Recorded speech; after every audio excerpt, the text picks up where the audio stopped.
Joel Klatt, Fox Sports. Let's bring him in on what was a marvelous season for LSU football. Congratulations. Yes. Right. Now, a lot of people... What's up, man? What's up with you? Now, a lot of people are saying best team ever, and I don't know. But I would say this. Is Brady the best quarterback ever? He's the most productive. Okay. He's the most honored. Yeah. Accomplished. Okay. LSU. Look at this. This is crazy. This is crazy. LSU beat Clemson, Bama, Georgia, Florida, Auburn, Texas A&M, Texas, Oklahoma. 7 of those 8 won a bowl game. So to me, it's the most accomplished team ever. There's no doubt. And I mean, they beat the 4 teams that were the AP preseason top 4. They beat them by an average of 21 points. They did things that we just haven't seen. The 7 teams that were ranked in the top 10 at the time of the game. Joe Burrow put up the statistical best season I've ever seen, any of us have ever seen, and he did it against 5 teams that played in the top 20 defensively.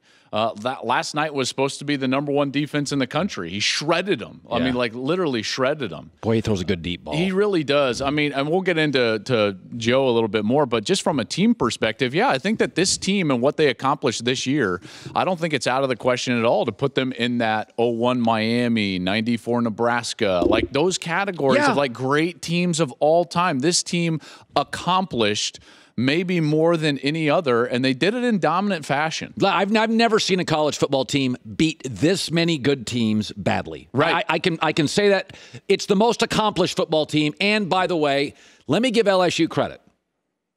Ohio State, you hate me anyway because I picked Clemson over you.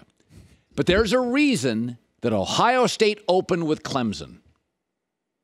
They scheduled Cincinnati.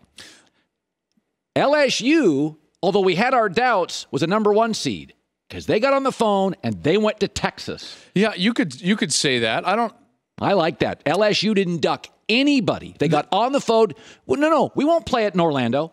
We'll go to Austin. Yeah, and the perception of Georgia versus the perception of Wisconsin, plus the way that the first half of the Big Ten championship game played out, I think gave the committee kind of that path. Right, to put LSU number 1. I always believe college football's got too many Saturdays where I got a powerhouse up 29-0 at half. Sure. I will always, if you give me an option, LSU, and I like Nick Saban, but he manipulates the schedule. I'll play you in Orlando. Yeah. He doesn't want to go to anywhere. LSU got on the phone and said, we'll go face the Longhorns. Yeah. I love that about LSU. And even Ed Orgeron talked about the fact of not just for the committee and in the overarching pantheon of college football, but what that meant for him and his team. He talked about the 3rd and 17, and he said, at that moment, I knew we had the players to win a championship. I thought that was a really interesting answer in the postgame interview. Now, there is, in hindsight, people are like, USC passed on Ed Orgeron. I'm not sure if I don't agree with that sentiment. Okay. I mean, if you don't mind me jumping in right now, here's the deal. Like, when we look at, this is the same notion of everybody passed on Brady. Like, Brady would have had the same exact career if he would have been drafted by somebody else, and that's not necessarily the case. Ed Orgeron fits perfectly at LSU, and remember now, all of us have this story, right, and this lineage to our careers and the path of our careers, and sometimes you need the failures, you need to be passed over so that you have that introspective look to get better. And Ed Orgeron has talked about the fact that he had to look at himself and say, why didn't I get the USC job? What was it about my interview, my philosophy? So everything that he's been through in his career made him who he was last night. And so I don't want to be revisionist in our history that this would have happened regardless of who hired him. That's not necessarily the case. This is a perfect fit. He went through all of those lessons, and he's become a great football coach for LSU at this moment. I don't think that he would have done this at USC, quite frankly, because, and this is what USC fans fail to realize when they get on their keyboards and they start blasting their own school about, see, we passed on this guy, we would have been national champions. No, you wouldn't have, because the whole place is a mess. Yeah. You were a mess at president, you were a mess at athletic director, and that affected your head football coach. So Ed Orgeron would have been a product of that dysfunction if he would have gotten the job at USC. Don't you understand that the dysfunction is why USC's program is where it's at? It's not necessarily just because you didn't hire Ed Orgeron. Okay, listen, I like Trevor Lawrence, and I think he's going to be a better pro. I do. I know everybody's overreacting. That does not happen on this show. The show of American record. But I do think, I will say this. I was texting general managers, as I'm prone to do, and both of them said this last night. Joe Burrow gets better every time I see him. Yes. And I'll tell you something. Joey liked him way earlier than I did. My whole thing was, yeah, he's an NFL quarterback. I'm not sure he's a number one quarterback. And I watched that game last night, and I'm like, all right, I can pick him number one. He's absolutely a number one. Okay, 3 things that I want to get into specifically about these quarterbacks. Are you going to yell at me? No, I don't think so, because I don't disagree with that, right? I don't disagree with that to a certain extent. My first element, okay, 3 things. Here we go. Number 1, if Lawrence were to be coming out this year and we had the Manning-Leaf style debate, which one would you take? If I were the Cincinnati Bengals, I think I would have to take Joe Burrow. Oh, boy.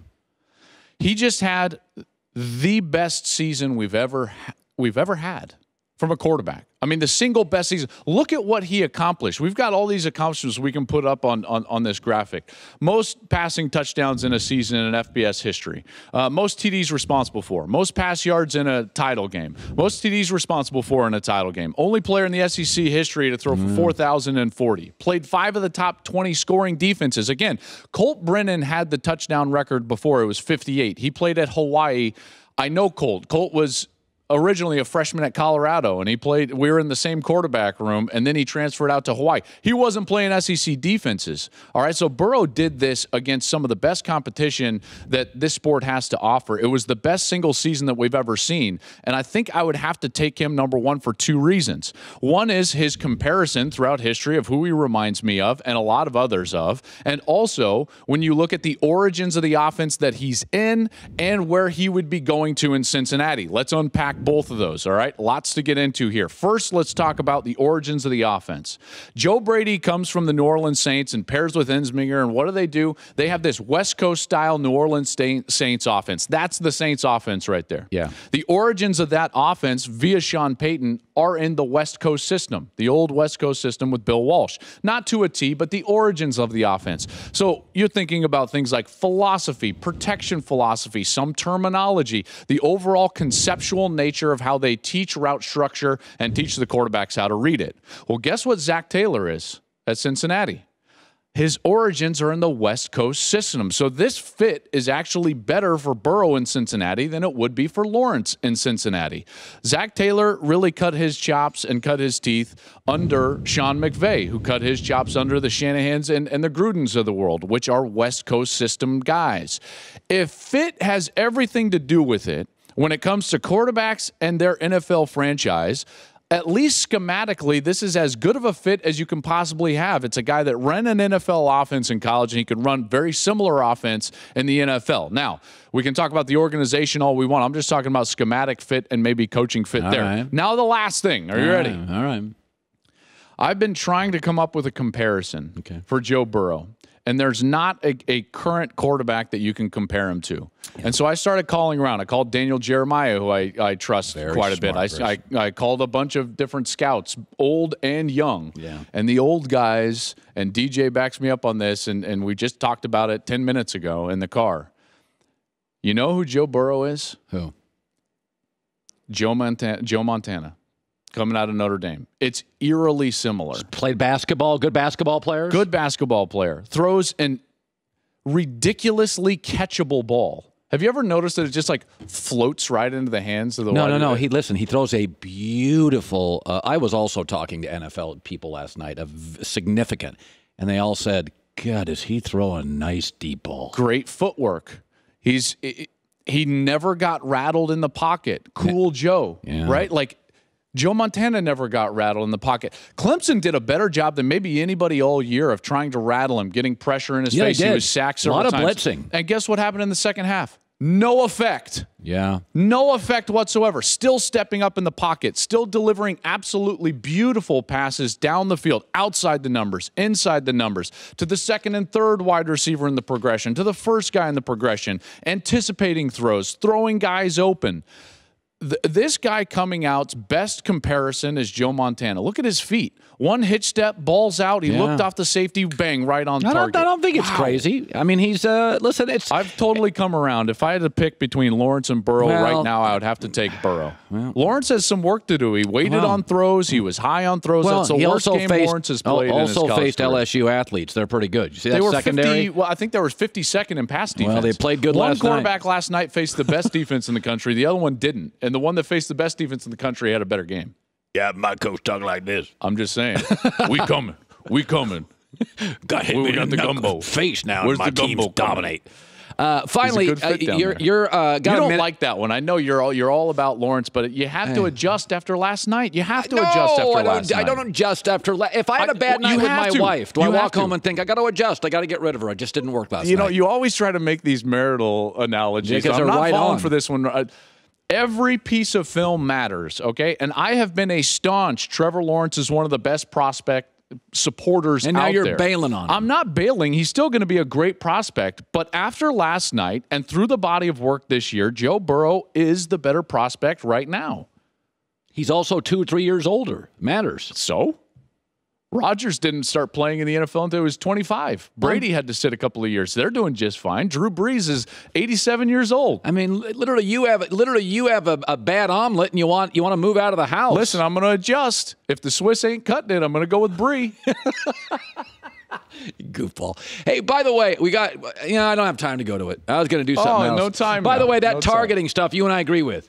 Targeting got to adjust. College football, do the right thing. Create 2 different elements of targeting so you can keep guys in the game. Yeah, by the way, you can penalize guys. Sure. You can't throw a college kid out because in a dumb. bang play, the NFL, sometimes college football does some stuff great, and sometimes the NFL does. NFL's got this right. We're going to penalize you. Yes. And you better not do it again. This is a bang play. You give him a 15-yard penalty. You're throwing him out of the game? There's no reason to. Both Sean Wade for Ohio State and here with Clemson, they both wrapped up. Listen, letter of the law, I get it. Penalize them, yes, right? It's like rolling through a stop sign. Why are we putting people in jail for rolling through a stop sign just like if they were driving 275 miles an hour on the highway? Those are not equatable. Don't eject a player for making a football play. You can penalize them, sure. Stop walking them into the locker room. It's just ridiculous. Come on, college football. Joel Klatt. Let's hear it. Joel brought energy today. Let's hear it for Joel. I thought Joel really brought some good energy today. Hi, everybody. Thanks for watching. Subscribe here to get the latest from the show. Also, be sure to check out more of the best clips from The Herd or go watch a few segments from other shows on FS1.